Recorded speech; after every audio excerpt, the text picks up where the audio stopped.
Поминаа неколку епизоди и веќе навистина не треба некоја посебна најава, бидејќи слушнавте интересни животни искуства. Тоа ќе го правиме и оваа саботна вечер. Јас ќе ви посакам добре дојдовте во уште една животна приказна.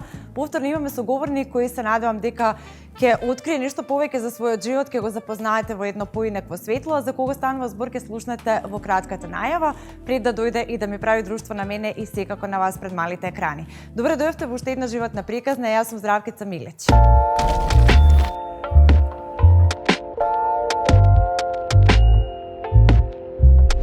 Одавно веќе нисам мислио теби. Роден и пораснат во Велес. Таму живее и ден денеска. Токму од Велес започнува неговата музичка кариера. Уште од најмлади години тој почнува да ги освојува симпатиите на публиката со неговиот исклучителен талент за пеење. Денеска тој важи за еден од најмокните машки вокали на нашата естрада, а потврда за неговиот талент беше и неговиот огромен успех на едно регионално музичко талент шоу. Дами и господа, денеска ќе ја слушнете животната приказна на Мики Секуловски. Угледал вода, ни слутили ниси, да ćemo se sresti.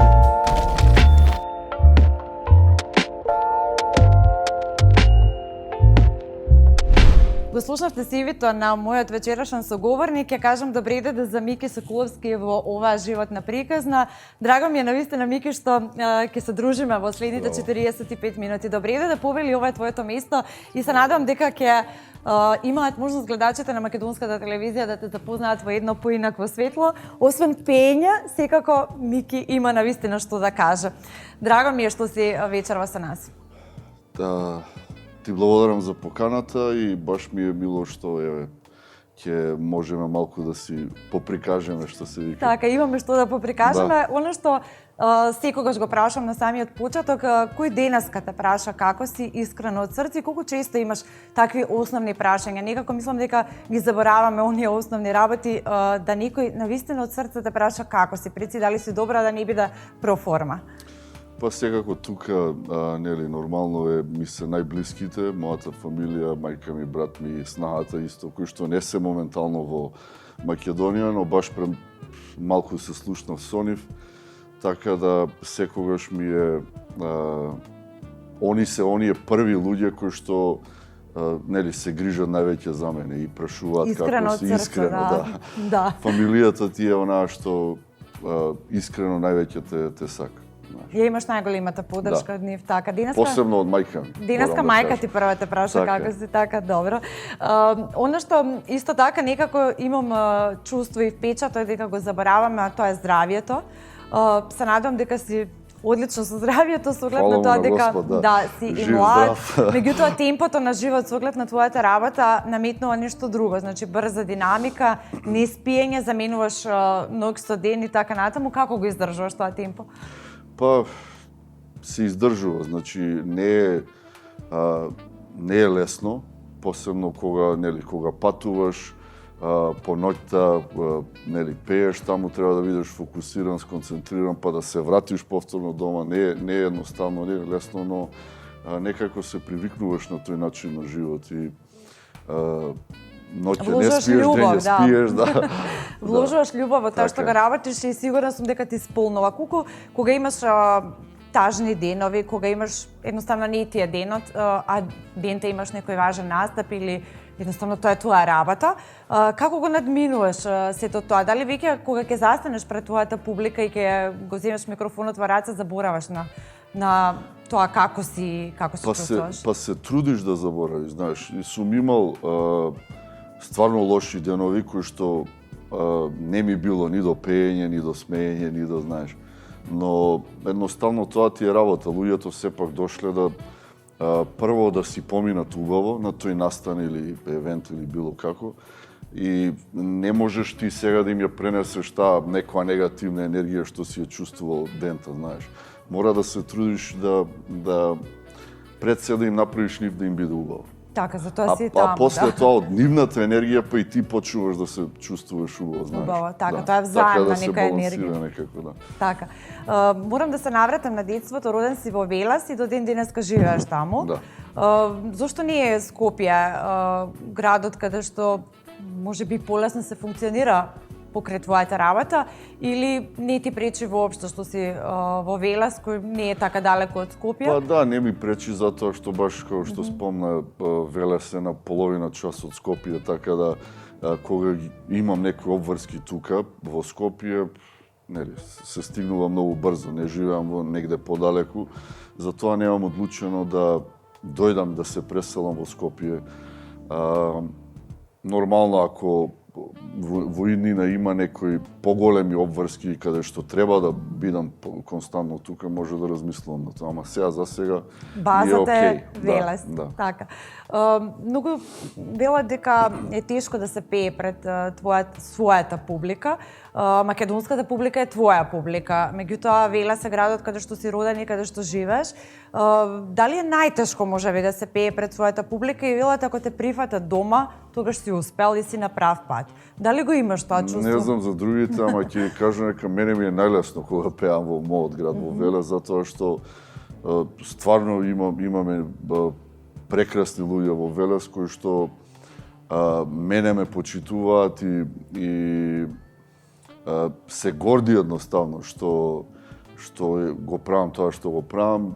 Еве, можам да кажам дека имам веќе често настапувано у Велес од периодот каде што од звездите на Гранд Пад од денеска и секогаш ме прифатиле значи како свој, знаеш.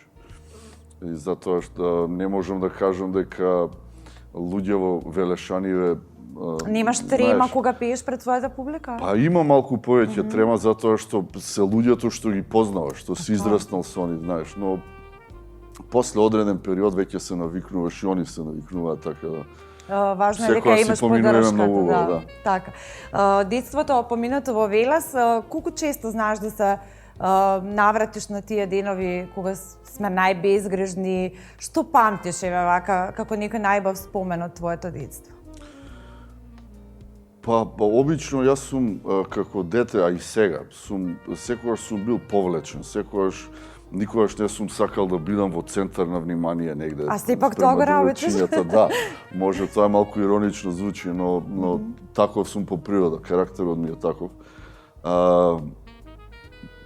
Сум бил мирен, повлечен, сум имал одреден број на другарчиња уште во основно училиште. Не сум ширел некој голем круг на познанства и на пријателства, тие ми биле, не знам, тројца, четворица, Мал други круг на пријатели. големи луѓе, значи. Да. И секогаш сум бил прв кога се изведувале оние патронати, приредби за пеење, знаеш, секогаш сум бил ја тој првиот што ќе пее. Значи музиката од мали ноза, Да, мислам, да. подоцна и тоа учиш средно училиште? Прв настав ми е на 6 годишна возраст, прв јавен настав. Имаше тогаш една позната велешка група Ла Манш, што беше позната во цела Македонија. И тогаш настапив прв пат со неколку нивни песни. Гитаристот е, морам да го поздравам, доколку гледа Боби, бевме куќни пријатели со они, знаеш. И кога ме слушна како ги пеам негови нивниве песни, вика, на мајка ми рече, мора детето да земе на концертот. Баш имаше еден концерт тогаш во 25 мај салата. И беше полна салата, имаше негде околу над 5000 луѓе, знаеш. И тој баш... Немаше трема тогаш? Немав. Значи немав. Кога застанав на сцената, бев сигурен во тоа дека си ги знам песните, баш сега се сеќавам. Знаеш, си ги испеав песните, имаше огромен аплаус, мало дете, знаеш. И од тогаш мојата фамилија и ја решив дека уствари ова треба јас да го работам. Треба Тоа да е се тоа што занимавам со најдобро го пеењето, правиш, да. Сепак велат дека 50% е талентот, а 50% е секако работа и труд. Тоа кај тебе се гледа дека работиш на тоа што го сакаш и за тоа што си талентиран и го имаш како дар од Бога. Кој е твоето потесно семејство? Си има занимавано со музика или Нема никој. Нема никој освен дедо ми, на мајка ми татко. Он знае да пее, мислам добар пеач. Иначе музички во мојата фамилија немаме некој музичар или пеач или не знам, ја може сум грешка некоја фамилија. Така да не знам, ти кажав уште од мал сум сакал да се занимавам со музика, да Од кога лепеше постари во тинејџерски години? Како? Од кога лепеше постари во твоите тинејџерски години? Па сега сум сакал секако вид на музика уште од мали нозе. Порано тој период. Имаше некој посебен бенд кој што го слушаше? Па тој период ние како деца ги слушавме македонски пеачи, изведувачи. Бидејќи беше баш во подем тогаш наша македонска музика, не знам, сега Магија беа доста популарни, значи бевме како дечиња ние одевме на нивните концерти. Ерзана беше у тој период. Сега не ми текне друг. Значи македонската музика беше на многу повисоко ниво. Студени нозе, нокаут. Студени нозе, нокаут, да, и така и другите. Сум слушал и странска музика ко мал, но повеќе свртев на странска или на поп-рок музика веќе во средношколските денови, знаеш, затоа што учев средно музичко во Битола и пријателите или другарите таму ми беа така по-рок ориентирани малце, па отидов у таа малце бранша, знаеш, у тој жанр на музика. Но сум слушал секако вид на музика. Уште од мали години. Дали има некој од нашите јавни личности сега во светот на музиката кои беа твои соученици во Битола, во музичкото училиште? Па јас учев заедно со Владко Миладиновски. Владко Миладиновски е еден одличен пеач кој што пее народна музика и е доста популарен кај нас и пошироко во другите држави. Исто морам Владче да оспо, Владко Лозановски, они беа постари со Лазар Цветковски, исто учеа во Битола. За друг не ми текнува сега од памет. Ама тие се оние што кај што учевме заедно во Битола. Попознатите, може да кажем. Така, значи средната школа го заврши во Битола и тие, да кажем, можеби најбави години ги помина во Битола. Да. Што ти останува еве во сеќавање од тие средношколски денови? Па можам да кажам дека научив доста многу кога се работи Се одвои од дома. Да, преси. значи се одвоив од дома од 14, кога бев 14 години, знаеш. И друга работа е тоа што кога одлучив јас да одам во Битола, заедно нели со фамилијата, другарите мои, пријателите мои од основното училиште сите се запишаа во гимназија во Велес, знаеш. И јас последниот ден пред кога беа приемните испити во Битола, тогаш одлучив, ја и викам на мајка ми, на татко ми, јас ќе одам во Битола да учам музичко. Он вика, како у Битола, нели? А бевме решени за у гимназија да се запишам. Со другарчиња. И јас им реков, не, викам, ќе одам у Битола да сакам музика да учам. И така одлучив да уште од мали нозе да се одвојам од фамилијата, што се вели, и да продолжам да учам во Битола. Стварно не зажелив што се запишав музичко во Битола, затоа што професорите таму се доста компетентни луѓе, си ја знаат работата, знаат музика едноставно и научив доста работи кога се работи за историја, за теорија на музика, хармонија и така натаму. А претходно немав учено воопшто музика, знаеш. Почнав од нула. Така да научив доста многу работи кога се работи за теоретскиот дел на музиката. Теорија заврши, така. Завршив теорија, а и последната година, 4-та година во средно, одев и на приватни часеви по соло пеење, оперско пеење. Кај Пеце Митревски, сега покоен, ама професор стварно со реноме. Да, и научив доста од него. Кому си имнуваш капа од твоите колеги, кои што се повозрасни, значи, поготово на твоите почетоци, кога си тргнал да се занимаваш со музика, дали некогаш си имал чувство да кажеш да за некои 10-15 години сакам мојата кариера да изгледа вака, не му се восхитувам, сакам така во тој правец да оди? Па не можам стрикно да ти кажам на кој му се восхитувам или кој ми е идол, да речеме. Ти кажав дека од секогаш сум ја сакал рок сцената и рок музиката. Можам да кажам дека еден од омилените мои пеачи или групи е Дейвид Ковердел и Whitesnake. Сум ги гледал сите нивни концерти, сите нивни настапи. Си бил на нивни концерти? Не сум бил, за жал, но сега си веќе стари, не знам дали прават уште концерти, но да, сум ги гледал на социјални мрежи, на телевизија и така натаму. И од секогаш сум се восхитувал они тоа што го правеле тогаш. Може би подсвесно сум размислил, па може еден ден ја можам да бидам овака, знаеш. А стрикно некој како идол, кој што сакам ја да бидам, сум немал. Ти се пријави на идол. Тоа беше не се пријавив, ја мајка ми ме пријави. Добро. Тоа беше пред цели 14 години. Да. 2011 година, да. Какво беше твоето искуство од таму? Па, тогаш, значи, имаше доста пријавени кандидати, мислам дека имаше преку 5000 кандидати пријавени во низ цела Македонија. И кога отидовме на првите аудиции, не знам, имаше многу деца, многу луѓе таму, сите пријавени со броеви, сите сакаат да пеат, знаеш. Јас пак у еден ќош застана таму, подалеку од камените, подалеку, да. Но ја поминав таа прва аудиција, после тоа отидовме 4 дена, мислам, или 5 дена беше во Охрид, на тој некој камп, они што го има, каде правеа селекција сите тие 4-5 дена. Успеав да влезам у тие, мислам дека останавме 13 луѓе или 14 во финале.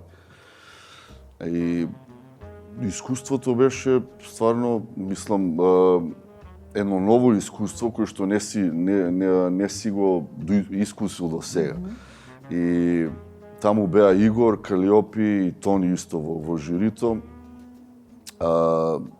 Не очекував дека ја ќе влезам во тие 13-14 луѓе за финалето, но уште од старт ми кажаа таму и у продукцијата и во жирито дека јас сум еден као од фаворитите, знаеш.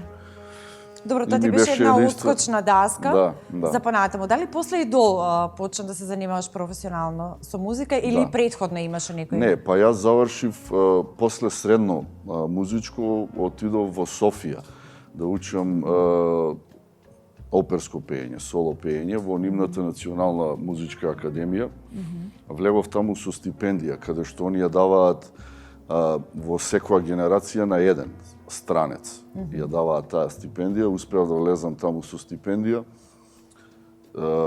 Кога се работи за пеење, научив многу од мојата маестра, мојата професорка по пеење, Благовеста Карнобатлова Добрева, ќе ја споменам сега, не знам дали е уште жива, она беше стара уште тогаш, но научив доста многу од неа.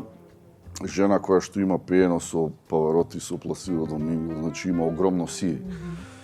И имав понуда да останам да работам во бугарската опера таму, после на факултетот, но некако не знам, не ја присвои Бугарија како моја земја, знаеш, не ти легна. Па не ми легна, сакав да си се вратам дома.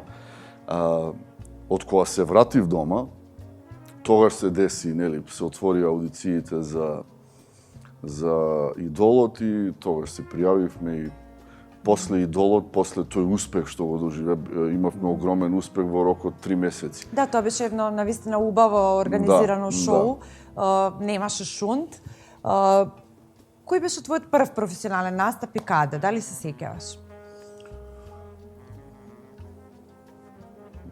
Па прв јавен настап ти кажав на 6 годишна возраст. Да, прв професионален настап. Да, после Идолот. Не можам да ти кажам. Знам дека имаше доста настапи после Идолот, но точно каде и шок, мислам и каде и како беше, не може да ти кажам. Имам заборавено. Беше одамна, беше одамна. После колку години после Идолот замина за Белгија? За Белгија отидов, че да пресметам, сега ќе ти излажам. Мислам дека беше 2018. Значи после 7 години. Да, после 7. Јас работев овдека. Значи снимавме и песни, потпишав договор со Sky Entertainment, на музичка продукцијска куќа овде во Македонија. Имаше работа, значи не беше нешто сјајно, но имаше сепак работа. После тоа, значи 2018 отидов во Белгија со цел да ја видам мојата фамилија. Значи Твоите беа таму? Да, моите беа таму. И тогаш се деси една неубава работа во нашата фамилија. Татко ми доби дијагноза дека има рак на дебело црево, знаеш. И он таму почна да се лечи, ја морав да останам таму за да им давам поддршка на мојата фамилија и Вистина е дека си работел како келнер? Па да, мора да работиш за да преживееш таму. Значи, отидов таму со цел, како што ти кажа, да им помогнам на моите. И работиш првата работа што ќе ја најдеш. Значи, мора да заработуваш од негде. Какво искуство ти беше тоа? Па, Животно. работа ко работа. Значи, тоа е едно искуство плюс што мислам дека секој треба да го помине и да го доживее. Стварно напорна работа, значи Бриш, каде што ние бевме, е туристичко место, има многу туристи таму. Ја работев како келнер во еден доста реномиран ресторан таму, знаеш, што имаше премногу народ, премногу гужва. И Не запеа никогаш во Белгија? па имав некои такви, не знам, приватни настани или но не беше нешто Нешто поголемо. што можеш да екзистираш, да. Затоа беше напорно, физичка напорна работа, но мораш да работиш, мораш да екзистираш, знаеш. Бугарија или Софија не ти легна баш за живење, како Бриш и Бристол? Не ми легна, не Бриш. Белгија. Дома си е дома, знаеш како велат. Значи, како што ти кажав, ја останав највеќе поради татко ми таму, иначе јас планирав месец дена да бидам таму со моите, па да се вратам повторно да си ја работам. Но за жал работите не одеа така како значи, треба? останав таму 4,5 години. Он за тој период се лекуваше таму. Кога он почина, го вративме и него назад, и јас се вратив назад и ја останав тука. Значи немаше веќе потреба. Мајка ти брат ти се и понатаму таму? Да, они се уште таму. Значи мајка ми, брат ми, снаата, малиот исто, синчето на брат ми. Они се таму се уште живеат. Каков беше тој период? Се враќаш од Белгија, за жал нема среќен епилог на сето тоа поради што си отишол. Сепак и твоите најблиски остануваат таму, многу подалеку од тебе. Каков беше тој период? Мислим, предпоставувам дека ти беше можеби најлошиот период во животот, меѓутоа како успеа да го надминеш тоа и да... Па, значи, татко ми почина во мај, пред 2 години. Мене тие месеци, мај, април, мај, јуни, јули, септември ми беа, август, септември, ги измешав месеци, ми беа окей, како ништо да не се десило. Но од октомври месец ми се деси некој свич, не знам, не знам како да го објаснам тоа. Значи, почнав да имам тешки болки во стомак, во гради, почнав матно да гледам. Тоа се на некоја психичка база што не можеш да објасниш. И не можеш многу лесно да излезеш од таа ситуација, знаеш. Тоа траеше кај мене. Па не одболуваш кога треба, значи на почетокот. Па ја ти викам, тоа беше после 4 или 5 месеци после од случкава што се деси, знаеш. Од нигде никаде, значи не знам зошто и како, не можеш да си објасниш како се деси тоа и зошто. Што ти помогна да излезеш од целата таа ситуација и кои луѓе беа тука околу тебе? Верујте дека пробав на секаков начин. Значи, пробуваш да зборуваш со психолог, со психијатар. Пробуваш да спортуваш. Пробуваш да се дружиш, да не сакав да се дружам со никој. Значи, мразев и ми сметаше светло. Колку време траеше тој период? Па 4 до 5 месеци. 4 до 5 месеци ја комплетно бев дома сам, со пуштени завеси, со исклучен телевизор, сам буквално, знаеш. Немаш апетит, немаш едноставно желба за живот, знаеш. И многу е тешко да излезеш од таа. Порано луѓето кои ми кажувале, патам од депресија или анксиозност. Не знаеш што е додека стварно не го искусиш. Дека не го осетиш на своја кожа, да. И имало денови кај што, пример, сум се гледал на огледало и сум викал, што ти е? Освести се, знаеш. Но не може преку ден тоа да се смени, не можеш преку ден да излезеш од таа ситуација. Како излегов? Музиката ти помогна во тоа? Не ми помогна, не. Значи, пробав и со музика, пробав да компонирам, да правам музика, да пеам, џабе, не ми помогна ни тоа. Како излегов од тоа, и тоа не можам да ти го објаснам, значи ден за ден. Ден за ден. После тоа, дојдоа тие аудиции за Звездите на Грант. Ја веќе се опоравував од таа некоја ситуација што бев. Тука сам се пријави? Не, мајка ми ме пријави. Да. Па не, она виде дека ја у каква ситуација сум, уствари, она мислеше дека уствари пеењето и музиката може да ми помогне за, знаеш. Што и до негде кога ќе се фокусираш или ќе се сконцентрираш на некоја друга работа, што, пример, не мислиш на, да речеме, на болести, на неубави работи, туку се фокусираш на нешто убаво, едноставно, на пеење, на музика. Као што кажав, не може одма тоа се деси, но ден за ден, ден за ден, полека се опоравуваш. И се пријавив таму, мене првите аудиции, јас бев уште во тоа некое стање неубаво, знаеш. Но ја поминав првата аудиција што беше во Скопје овдека, потоа почнуваш да се спремаш за втората аудиција, третата и полека тоа го надминуваш.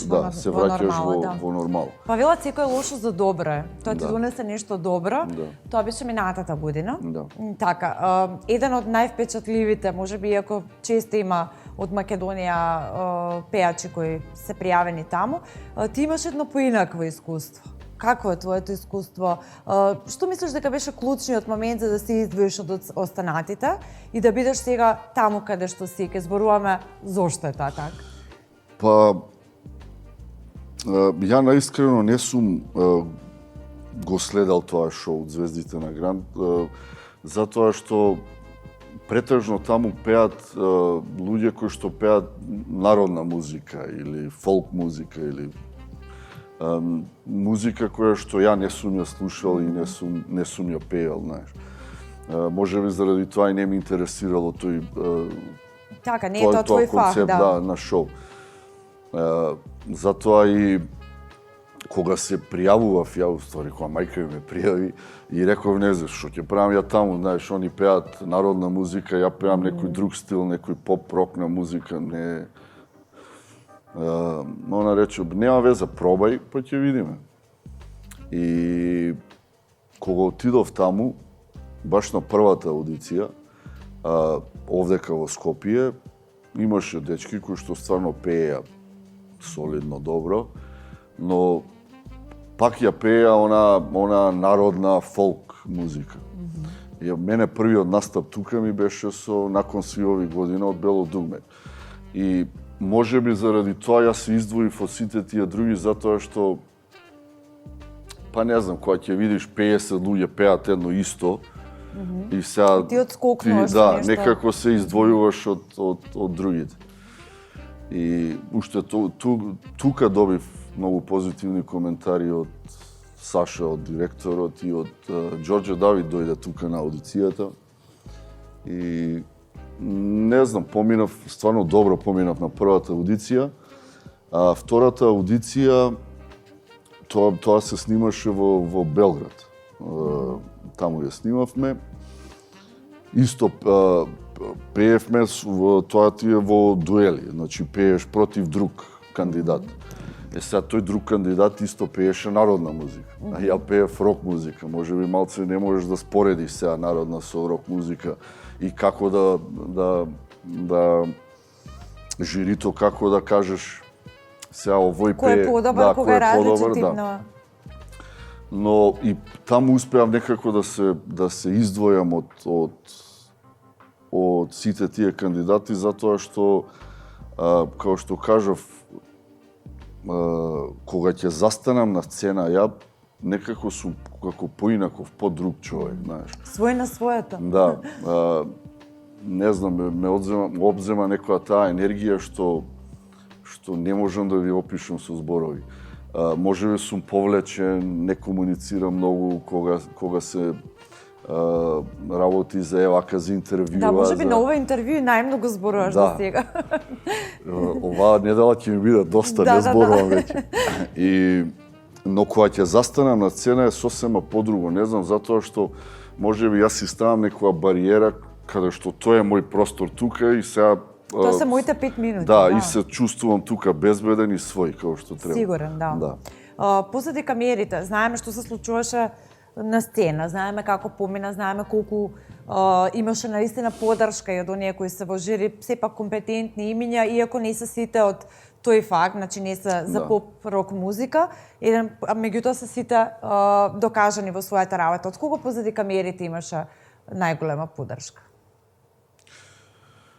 Па, имав од сите таму што беа во жирито, нели, како што кажа, луѓе кои што не се занимаваат со таков жанр на музика. Ѓорѓе Давид, да. Да, Ѓорѓе Давид беше првиот. Значи, стилски сме приближно тука некаде, он е рокер, ја можеби рокер, поп-рок, малку по-софт, знаеш. Но Ѓорѓе беше првиот, исто и Цеца, значи мојот ментор, ми даде огромна поддршка таму. Не можам да одвојам, освен Ѓорѓе Давид, Цеца и Вики. Можам да кажам дека они беа првите кои што ги освои. Да, ми дадоа поддршка и ме поддржуваа и понатаму. Можеш да направиш некоја компарација од Идол до Звездите на Грант? Која е разликата? Па принципот на таков вид на шоу е горе-доле исто, знаеш. Кандидат чекаш за да снимаш, за да пееш, да се надпреваруваш жирито, гласа дали ќе продолжиш понатаму или не. Принципот до негде е ист. Организациите во Идол додека беше и на Звездиве на Грант е горе-доле исто со оглед на тоа што тогашната А1 телевизија, нели, они уште тогаш имаа некои проблеми кои што нели после тоа ја затворија таа телевизија, но луѓето стварно си изработија доста професионално. Добро, малку поинаков концепт. Концептот е поинаков, но крајниот резултат е и тип на шоу е тоа каде што се надпреваруваш и жирито или публиката гласа дали ќе продолжиш понатаму или не. Белград, како го чувствуваш? Бидејќи си често на релација. Често одам во Белград. Па ќе кажам, не е дома. Не е дома, но полека се привикнува, знаеш. Сепак тоа ти е еден вид на работа кој што мора да одиш да испееш таму. Поголем пазар, имаш поддршка од Цеца. Да. Ретко со кого настапува, ретко со кого форсира така по тие настапи. Ти си многу често дел од низините настапи. Како дојде до тој спој? Па, после надпреварувањето, како што ти кажав, она беше мој ментор. Нели, се запознавме таму, жената е многу пријатна. Значи, сите знаеме која е Цеца. Цеца е една од најголемите балкански звезди, но она воопшто не се поставува така и не е сосема е природна, комуникативна, се шегува, знаеш, значи не можеш да ја доживееш како Цеца. Што не можам да кажам и за некои други, нели, сега се прават звезди или не знам што таму, но Цеца не е таква уопште. И баш бев пријатно изненаден од нејзиниот пристап, кога се запознавме за прв пат. Она уште од првиот ден кога дојдов ја кај неа како кандидат, она ми даде огромна поддршка, ми рече што и да ти треба, јас сум тука. Баш го има и првиот мој настап кога одам ја кај неа како, мислам, кога она е мој ментор, она кажува дека ти и да не поминеш понатаму, ти ќе пееш со мене, знаеш, тоа е првиот коментар за мене што да. И тоа што го кажа го исполни. Да, и го исполни. Па после над преварувањето се видовме ја и она, правевме некои други муабети, работи за иднината и така натаму. Она рече, а зошто еве да дојдеш да пееш со мене на концерти, знаеш. Јас сега ако прифатив нормално, значи. И еве до ден денеска она каде настапувам и јас со неа. Во Србија. Па не само во Србија, значи имаме одено во Германија, во Словенија, Босна има настапувано, треба сега Швајцарија да одиме, Романија исто има концерт, Дубај бевме. На тие настапи се држиш до твојот жанр на музика или? Па не, ние ги пееме нејзините песни таму. Заедно? Да, значи она каде што ги има оние дуети, нели? Аха, ти ги менуваш машките ги вокали? Ги менувам машките, да, и пеам исто и пратечки вокали. Ама ги пееме нејзините песни. Аха, не пееш нешто? Не пеам свој, не. Аха. Значи, како звучат незините песни во машка варијанта? Па, да, и како звучат во малце по-рокерска варијанта. Во по-рокерска, да, интересно. Ама има не е најава лошо, за некој дует, за некоја таква соработка? Па не можам сега да ви откривам. Значи, у преговори сме, али ќе... Значи ти го минуваш војаж? Не, далеко од тоа војаж. Се шегувам. Има она песни, еве, дует сега последниот што го изводи со Желјко Јосимовиќ, Желјко Васич има и исто песна која на грани јаболката, ја пееме. Значи зависи, а војаш не можам да рапувам. Така се шегувам. Да, значи Цеца е таа која ти ја дава најголемата поддршка и со неа работиш и понатаму професионално, колку во Македонија на твоја покана доаѓа на настапи? Па не сум ја поканил до сега. Не сум ја поканил, ама кога ќе има некоја поголема пригода, зошто да не? И верувам дека ќе дојде жена. Добро, македонската музика знаеш да ја испромовираш кога си надвор од нашите граници?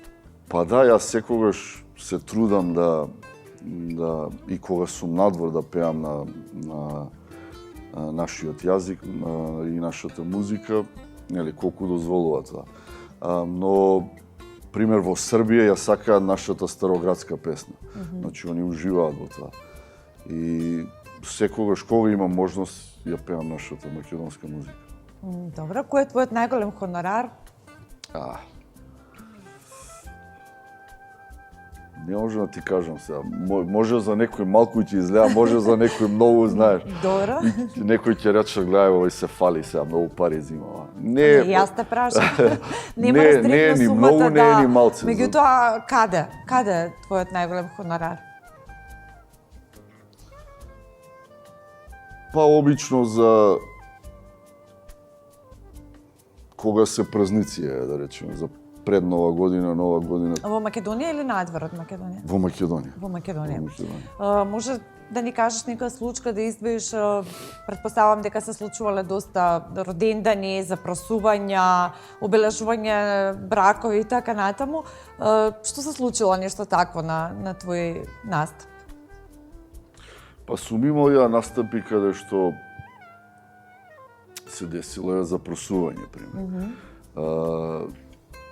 И сега, нели, треба да им угодиш на младоженецот, уствари. Он ќе ти каже, па треба да ги најавиш, па треба, ама сепак е тоа една убава пригода кој што и они сакаат да си обележат, и ти се осеќаш убаво кога го гледаш тоа, знаеш.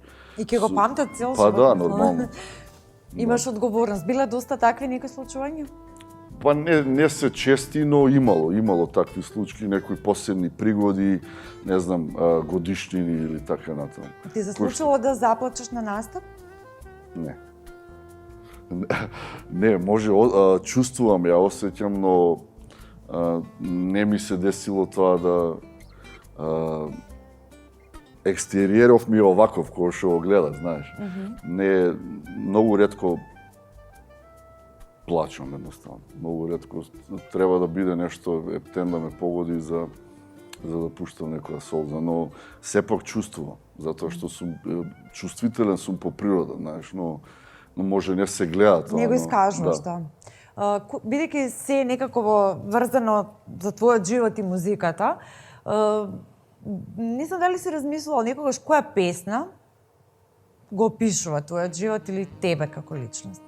Дали има некоја песна која можеш да кажеш да, оваа песна е буквално автобиографска, напишана како за мене? Па, Јас имам многу. имаш ти многу. Да, имам многу. Ти имаш размислувано на тоа, ама ја не можам да ти кажам сега точно која песна. Сум немал среќа у љубовта, пример. Значи, се до сега што... Ти си 87 годишна, така? Да. Зошто велиш дека немаш Па сум ретко немал кој сака да некако- зборува на таа некако- тема, ама Ива Да. бидејќи ја... Некако се десило тоа што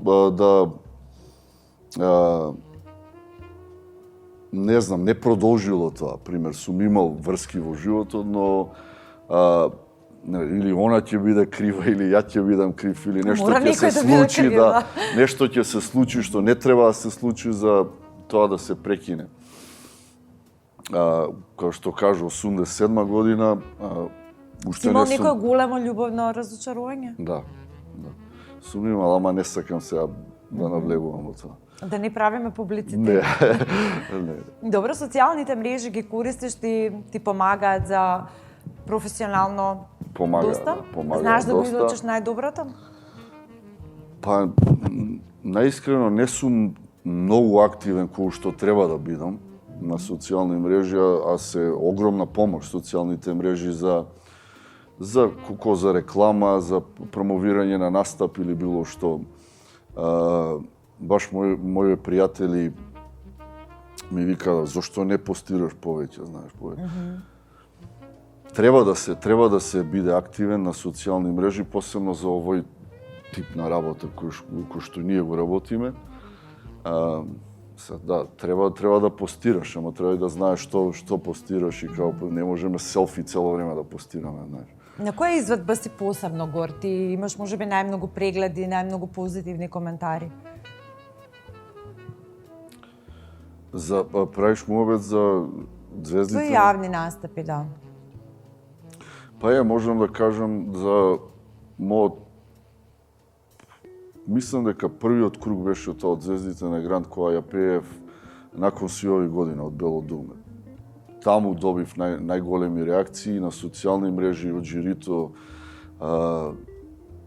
и беше окей настапот, стварно беше добар. Можам да кажам дека тоа ми е еден од подобрите настапи што сум ги имал. За крај, кој е твоето животно мото? Што е оно што го имаш како совет од родителите? Што е оно што секојдневно си велише да мора така да биде и чекорам по тој прав пат? Кој е твојот мото? Па упорност, работи во тоа што сакаш да работиш, па макар и да не се исплати, ќе се исплати повремено, со време. Но работи и биди среќен едноставно. Ти си среќен тоа што го работиш? Моментално да. Да, и привилегиран. Да. Секако, Да. навистина е привилегија да го работиш оно што го сакаш и да можеш да живееш од тоа. Да. Претпоставам дека си задоволен и на тоа поле.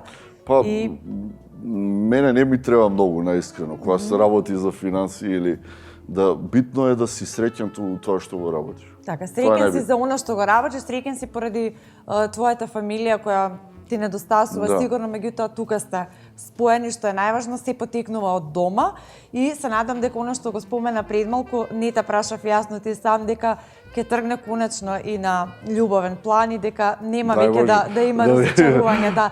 Следната прилика кога ќе зборуваме ќе ни раскажеш нека убава љубовна приказна. Ја донесам и нејзе, ако ја имате. Ето, супер. Ти благодарам, Мики, на искреноста, ти благодарам за ваков еден муабет кој што никогаш до сега не се го правил. Навистина сме ние привилегирани поради ова и остани таков како што си, секако успех понатаму. Ви благодарам и уште еднаш благодарам за поканата и поздрав до гледачите. Така, да ги поздравиме сите наши гледачи, секако оние кои се твои домашни велешани. Јас ќе ги поздравам нашите гледачи и доколку и овој пат бевме ваше фино друштво, секако ќе ве поканам за 7 дена повторно на истото место во истото време.